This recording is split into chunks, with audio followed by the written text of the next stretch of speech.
तो आज पर हम पढ़ेंगे ब्रेन के बारे में, जिसको हिंदी में मस्तिष्क कहते हैं।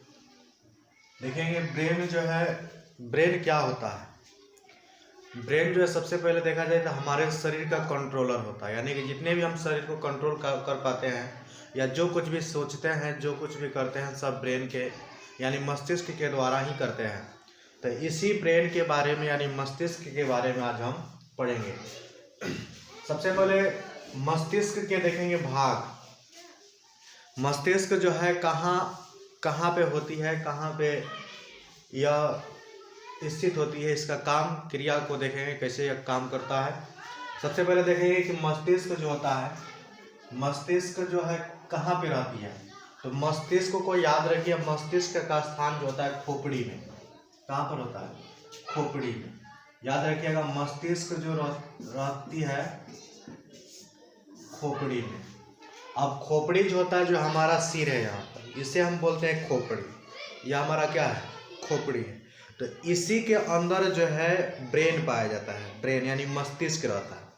तो खोपड़ी में जो है, खोपड़ी को यानी हम तो खोपड़ी बोलते हैं, लेकिन यह हड्डी होता है। यह क्या होता है? हड्डी होता है। तो इस खोपड़ी को यानी इस हड्डी को क्या बोलते हैं? इस हड्डी का नाम जो है, खोपड़ी की हड्डी के नाम जो है क्या है?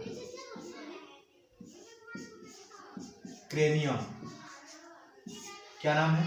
क्रेनियम। यानी यह जो हमारा खोपड़ी जो है, ये खोपड़ी जो है किस हड्डी से बना है? तो क्रेनियम हड्डी से बना है। क्रेनियम नामक हड्डी से बना है। कहा जाए कि हमारे खोपड़ी में यह क्रेनियम की संख्या कितनी होती है? तो क्रेनियम की संख्या जो है कुल कितनी होती है? 8 होती है। कितनी होती है? 8।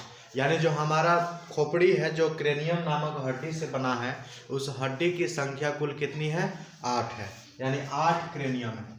तो 8 क्रेनियम। तो खोपड़ी जो है, खोपड़ी को ही जो हड्डी है खोपड़ी का, उस हड्डी को ही क्रेनियम बोलते हैं। अब क्रेनियम के अंदर एक झिल्ली रहता है, उसी झिल्ली में हमारा ब्रेन यानी मस्तिष्क रहता है। उस झिल्ली का नाम, जैसे मान लीजिए कि क्रेनियम के बाद एक झिल्ली आती है, उस झिल्ली का नाम है मेनिनजोइट। याद रखिएगा, मेनिनजोइट। इस झिल्ली का नाम पड़ जाएगा मेनिनजोइट। ठीक है। यानी खोपड़ी जो होती है यानी क्रेनियम नामक हड्डी जो है, वो उसकी संख्या जो है 8 है, और उसके अंदर एक झिल्ली रहती है, जिस झिल्ली का नाम है मेनिनजोइट। और इसी झिल्ली के अंदर वह हमारा ब्रेन यानी मस्तिष्क रहता है। अब इसके बाद जब आता है, तब क्या आता है? मस्तिष्क आता है, यानी ब्रेन आता है। याद रखिएगा कि सबसे पहले खोपड़ी का नाम क्या है? क्रेनियम नामक हड्डी, जो कि संख्या कितनी है? 8 है। उसके बाद आता है मेनिनजोइट झिल्ली। जो झिल्ली होती है इसको क्या बोलते हैं? झिल्ली। यही झिल्ली जो है हमारे ब्रेन को सेफ रखती है, यानी कि मस्तिष्क को क्या करती है? सेफ करके रखी हुई है। उसके बाद जो हमारा आता है मस्तिष्क, यानी कि इतने लेयर के बाद यह मस्तिष्क पाया जाता है, और यह मस्तिष्क जो है हमारे शरीर को कंट्रोल करती है। तो अब देखेंगे कि मस्तिष्क के कितने भाग होते हैं। मस्तिष्क के याद रखिएगा 3 भाग। मस्तिष्क के कितने भाग होते हैं? 3 भाग। पहला भाग जिसे हम कहेंगे अग्रभाग, अग्र मस्तिष्क के नाम से जानेंगे, अग्र मस्तिष्क। दूसरे को जानेंगे हम मध्य मस्तिष्क, मध्य मस्तिष्क। तीसरे को जानेंगे पश्च मस्तिष्क। यह हमारे ब्रेन के 3 हिस्से होते हैं। ब्रेन के कितने हिस्से पाए जाएंगे? 3 हिस्से। एक हो गया अग्र मस्तिष्क, मध्य मस्तिष्क और पश्च मस्तिष्क। यानी यह आगे वाला जो हिस्सा है, हमारे दिमाग के जो आगे वाला हिस्सा है, इस आगे वाले हिस्से को हम क्या बोलेंगे? अग्र मस्तिष्क। उसके बाद आ जाता है बीच में, जो बीच वाला जो हिस्सा होता है उसे बोला जाता है मध्य मस्तिष्क, और जो पीछे आ जाती है उसे बोलते हैं पश्च मस्तिष्क। यानी हमारे ब्रेन के 3 भाग होते हैं, 3 हिस्से होते हैं, जिसमें एक है अग्र मस्तिष्क, मध्य मस्तिष्क और पश्च मस्तिष्क। अब देखा जाए कि अग्र मस्तिष्क में भी 3 भाग होते हैं। अग्र मस्तिष्क के 3 भाग। यानी अग्र मस्तिष्क में जो दिमाग होती है वह कितने भाग होती हैं? 3 भाग, जिसमें पहला में होता है, पहला में जिसको बोलते हैं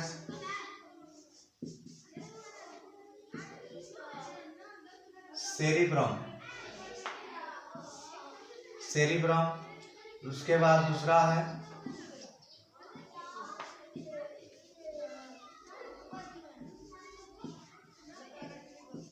थैलेमस, तीसरा है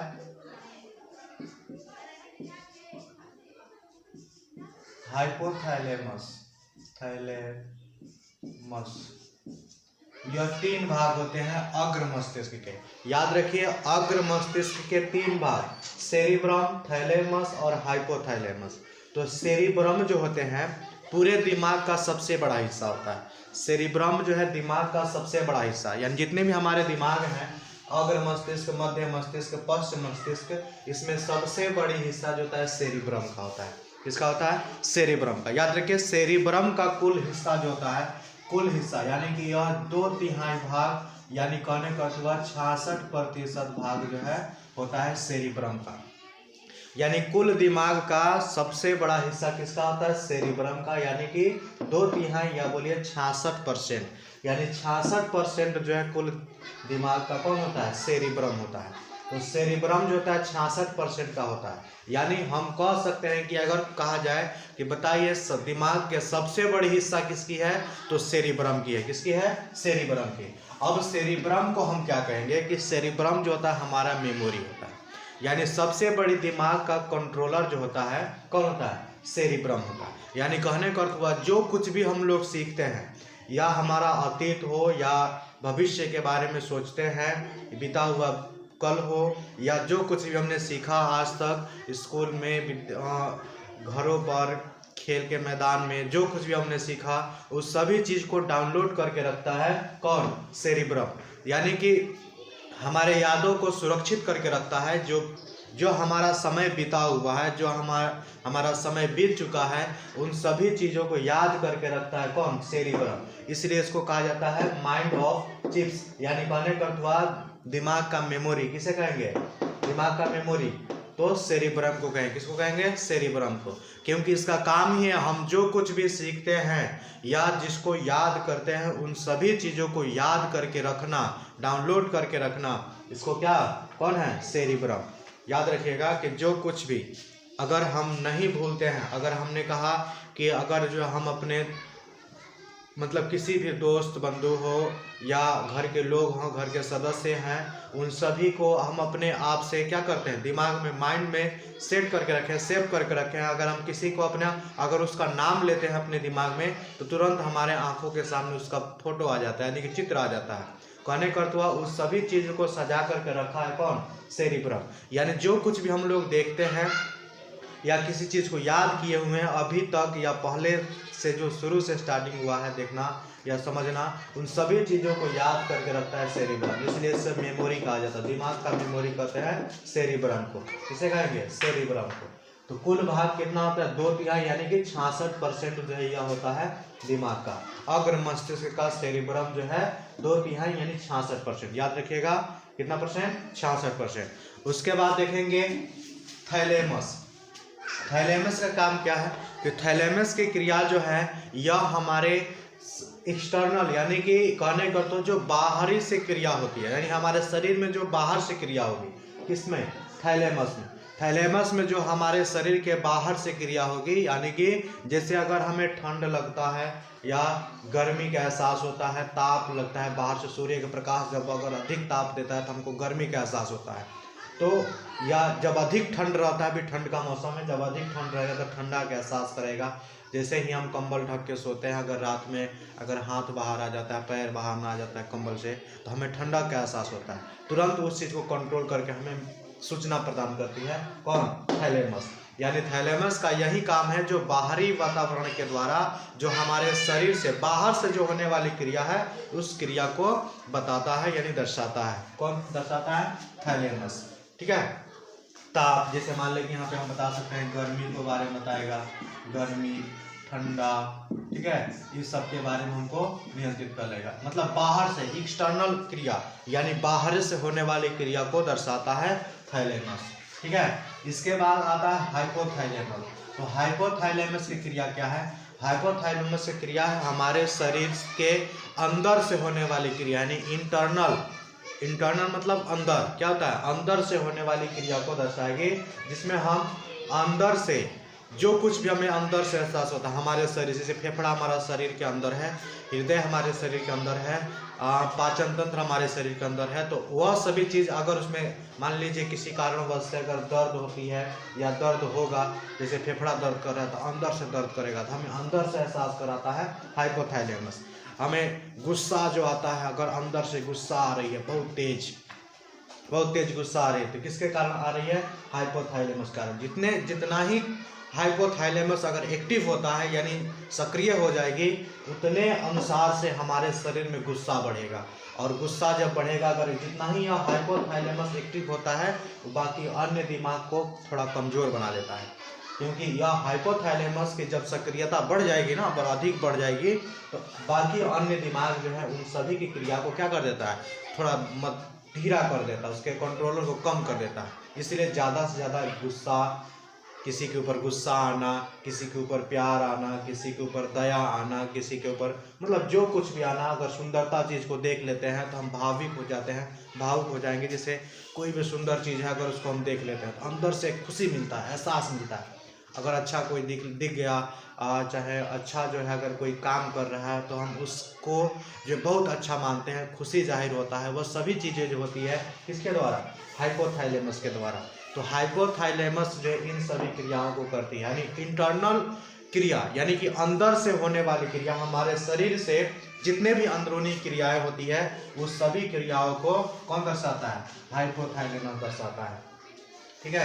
कौन सी क्रिया दर्शाए? कौन सा ब्रेन? तो हाइपोथैलेमस। तो यह अग्र मस्तिष्क के 3 भाग हैं, जिसमें हम तीनों की क्रिया को आपको बताएं, जिसमें सेरिब्रम जो मेमोरी होती है हमारे मस्तिष्क का, क्योंकि जो कुछ भी हम लोग देखते हैं, सुनते हैं, याद करते हैं, उस सभी चीज़ों को क्या करता है?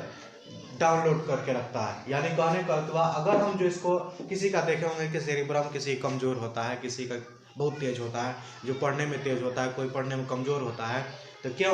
क्योंकि सेरिब्रम के कारण, क्योंकि सेरिब्रम ही हमारा सब चीज़ है, उसी से हमको डाउनलोड करके रखना है, यानी याद करके रखना है। तो अगर वही हम याद नहीं कर पाते हैं, कहने का हुआ कि हमारा सेरिब्रम क्या है? कमज़ोर है। जो याद कर लेता है बहुत जल्दी, उसका सेरिब्रम क्या है? मजबूत है। क्यों? क्योंकि वो बचपन से ही किसी न किसी हार्ड वर्क को किया है, यानी कठिन से कठिन काम को किया है, जिसके कारण उसका सेरिब्रम जो है तगड़ा हो गया है, विकसित हो गया है, कार्यरत हो गया है, जिसके कारण वह किसी भी काम को आसानी से, किसी भी चीज़ को याद कर लेता है।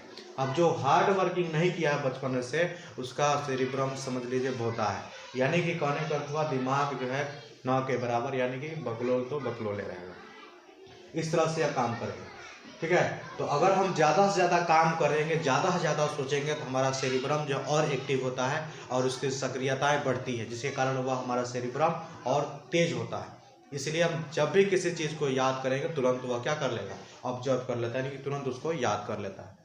अब उसके बाद आते हैं मध्य मस्तिष्क में। मध्य मस्तिष्क के 2 भाग, मध्य मस्तिष्क के 2 भाग, जिसमें पहला है कार्पोरा।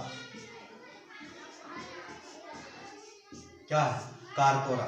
मध्य मस्तिष्क में पहला भाग जो होता है कार्पोरा होता है। कार्पोरा का काम क्या है? कार्पोरा जो कुछ भी हम लोग सुनते हैं या देखते हैं, तो सुनना और देखना, सुनना और देखना, कौन? कार्पोरा। सुनना और देखना, आँख से देखते हैं, कान से सुनते हैं, तो यह दोनों चीज़ को कंट्रोल करता है, कौन? कार्पोरा। देखना यानी कहने का हुआ कान और आँख को क्या करता है? कंट्रोल करता है। कौन करता है? कार्पोरा, कान और आँख को। उसके बाद दूसरा आता है, दूसरा हो जाता है सेरिबेलम, सेरिब्रल। क्या आ जाएगा? सेरिब्रल। सेरिब्रल क्या है? तो सेरिब्रल का काम है हमारे स्पाइनल कॉर्ड, यानी हमारे शरीर की जो रीढ़ की हड्डी होती है, यहाँ पर होता है, पीछे से यहाँ से कमर तक की जो हड्डी होती है, पीछे से कमर तक की हड्डी को क्या करता है? कंट्रोल करता है। सेरिब्रल, सेरिब्रल जो हमारे रीढ़ की हड्डी होती है, ये भी रीढ़ की हड्डी यानी कि जिसको हम स्पाइनल कॉर्ड कहते हैं, यह भी मस्तिष्क का भाग होता है जो हमारे शरीर को यानी स्पाइनल कॉर्ड को सेरिब्रल क्या करता है, कंट्रोल करता है। कब कितना झुकना है, कब कितना उठना है, यह सभी चीज़ों को दर्शाता है सेरिब्रल। तो यह हमारे स्पाइनल कॉर्ड को दर्शाएगा यानी कि कंट्रोल करेगा। किसके माध्यम से, तो सेरिब्रल के माध्यम से कंट्रोल होता है। ठीक है, सेरिब्रल के माध्यम से कंट्रोल होगा। स्पाइनल कॉर्ड, ठीक है, रीढ़ की हड्डी, रीढ़ की हड्डी को क्या करेगा, कंट्रोल करेगा, सेरिब्रल कंट्रोल करेगा। उसके बाद तीसरा आता है पश्च मस्तिष्क। पश्च मस्तिष्क के भी दो भाग, पश्च मस्तिष्क के कितने भाग, दो भाग। पहला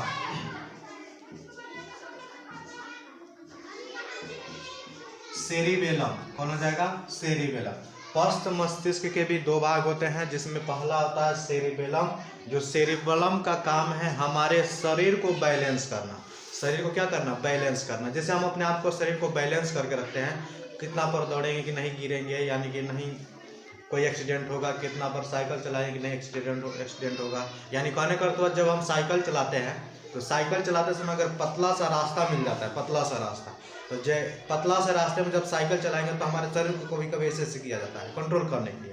तो शरीर को कंट्रोल करते हैं किसके माध्यम से, तो सेरिबेलम के माध्यम से। यह बैलेंस करता है, शरीर को कंट्रोल करेगा। कब करेगा, जब हम किसी खतरे जगह पर रहते हैं, यानी पतला रास्ता पे चलते हैं, या सर्कस में देखे होंगे जो रस्सी पर चलने वाले जो व्यक्ति होते हैं अपने शरीर को हमेशा इस तरह कर क्या करेगा, बैलेंस करता है। इस तरह से बैलेंस करेगा किसके माध्यम से, सेरिबेलम के माध्यम से। तो सेरिबेलम के माध्यम से यह शरीर को कंट्रोल किया जाता है, इसलिए शरीर को कंट्रोल करता है कौन,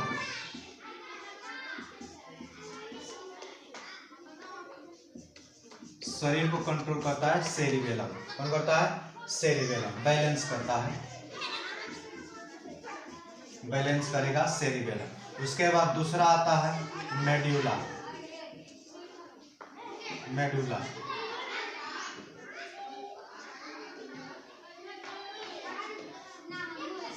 मेडुला, मेडुला क्या करेगा, यह हमारे श्वसन तंत्र को और पाचन तंत्र को, यानी श्वसन तंत्र जो श्वसन हम लेते हैं और पाचन तंत्र जो हमारे शरीर के अंदर भोजन पचता है, तो जिस तंत्र से भोजन पचता है उसको हम पाचन तंत्र बोलते हैं, और जिसके माध्यम से हम श्वसन ग्रहण करते हैं यानी ऑक्सीजन को लेते हैं उसे हम श्वसन तंत्र बोलते हैं। तो श्वसन तंत्र और पाचन तंत्र को नियंत्रित करता है मेडुला। कौन करता है, श्वसन तंत्र और पाचन तंत्र को नियंत्रित करेगा मेडुला। याद रखिएगा, श्वसन तंत्र, यहाँ पे श्वसन तंत्र और पाचन तंत्र को नियंत्रित करेगा। कौन करेगा, मेडुला। शरीर को बैलेंस करता है सेरिबेलम। फिर से अगर बात करते हैं, सेरिब्रम जो दिमाग का मेमोरी है, जो हम सब कुछ को क्या करते हैं, याद करके रखते हैं। ठीक है, सेरिबेलम हो गया जो 2/3 भाग यानी 66% होता है। थैलेमस जो गर्मी ठंडा बताता है, यानी कि बाहर से होने वाली क्रिया को, एक्सटर्नल को। उसके बाद हाइपोथैलेमस जो होता है अंदर से होने वाली क्रिया को दर्शाता है, अंदरूनी क्रिया को दर्शाएगा। हाइपोथैलेमस के द्वारा किसी के प्रति गुस्सा आना, किसी के प्रति प्यार आना, ये सभी चीज़ों को एक्टिव करता है हाइपोथैलेमस। कार्पोरा जो हमें श्वसन यानी देखना और सुनने की शक्ति को कंट्रोल करता है। कौन करता है, कार्पोरा। सेरिब्रल जो होता है रीढ़ की हड्डी यानी कि स्पाइनल कॉर्ड को कंट्रोल करता है, रीढ़ की हड्डी को। उसके बाद सेरिबेलम जो है शरीर को बैलेंस करता है, शरीर को क्या करेगा, बैलेंस करेगा। मेडुला श्वसन तंत्र और पाचन तंत्र को कंट्रोल करती है।